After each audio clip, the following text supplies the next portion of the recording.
Ano po yung directive na natin sa station commander ng Station 8 in line ito sa nangyaring pagkakawala ng mga equipment sa transmitter site, no?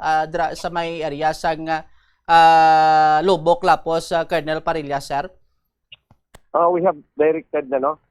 Dinadirect na natin yung Chief of Police ng Station 8 na to focus on this kung paano or ano ang reason bakit nawala yung ibang kagamitan dyan sa Bumbo Radyo. And then I have also directed the investigation section sa headquarters natin dito sa ICPO to assist the station sa pagkandak ng investigation dito sa insidente ito. So anong mga initial na hakbang na ginagawa ng PNP natin, sir, upang matunton at maresto itong mga suspect or ang suspect, Colonel Parilla? Yes, no, medyo nahirapan yung ano natin. Initially, medyo nahirapan yung mga investigators natin, considering na wala talaga tayong CCTV because according to their initial investigation na hindi talaga nilagyan ng CCTV kasi it can interfere sa sa distribution ng ating radio, signal. Communication signal, radio signal. So sa ngayon, inisa-isa natin ngayon yung lahat ng tao na posibleng pumasok diyan, considering na meron din naman itong security guard. So lahat ng angles ay pinagstudihan natin part sa ating investigation, and kanina hopefully pinapadala din natin yung SOCO. Hopefully makaleft tayo ng mga fingerprints doon sa mga posibleng hinahawakan, no? So ito ay malaki ding tulong. So pina-focus natin ito at pinapatulungan natin sa ating investigation section dito sa ICPO to focus na ma-solve natin ito ang insidente dito sa Bumbo Radyo. Okay.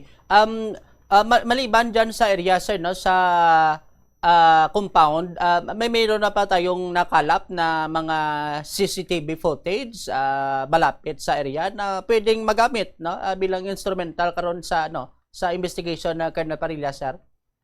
So, yun din, isa din yan sa pinapa-backtracking natin. Pinapatingnan natin lahat ng mga exit points dyan ng mga daanan prior sa insidente at saka after sa insidente kung makakita sila ng mga posible na makatulong doon sa investigation. So kasama po yan, kasama. So as of now, nag-identify sila, tinitingnan pa yun kung mayroon pang mga CCTV neighboring dyan sa area. Okay. Additional lang, sir, no? Paano makakatulong, no? Kung makakatulong itong mga residente sa pag-solve nitong insidente, sir, or makadagdag sa inyong investigation, paano makakatulong itong mga residente? Yes, no, sa mga naman natin, sa mga residente naman natin, malaking tulong po yung information na maibigay natin if mayroon silang makita or malaman na mayroong mga nagbibinta sa mga ganong klaseng pinopost natin at hindi lang sa atin, no, pati din ang Bumbo Radyo nag-post din doon sa mga stolen items. Kung ma-monitor nila kasi yung pong bumibili, no, lahat ng mga bumibili ng mga ganong klase galing sa ganong klaseng pagkukuha ay pwede rin pong magkakaso.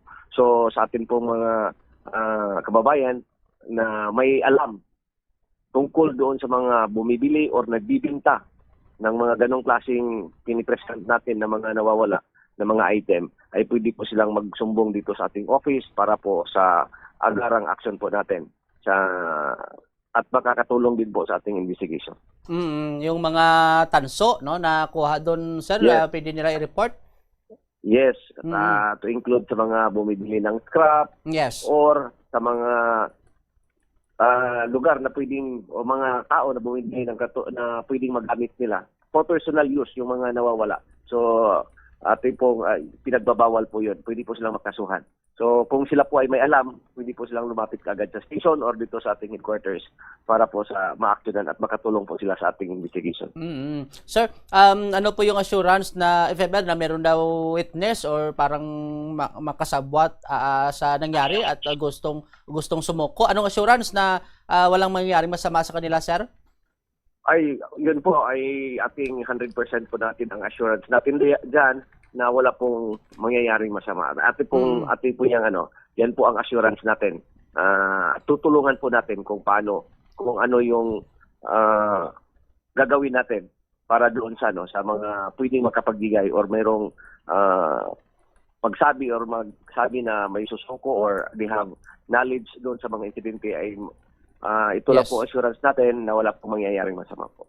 Okay, in behalf dito sa Bombo Radyo Iloilo, ako nagpapasalamat din sa mga ginawa ng ating otoridad kasi kaninang umaga hanggang ngayon dyan pa rin yung mga presensya nag-i-investigate Colonel Parilla at kami po ay umaasa na mahuli itong suspect at mapapanagot Colonel Parilla, sir. Yes. Yan din naman po ang ating trabaho. Sa ating magagawa po ay ginagawa po natin yun ang ating trabaho. Okay, sige. Thank With your you. time, okay. Ano po, sir? Maraming salamat din po. Maraming salamat din sa inyong pagtawag.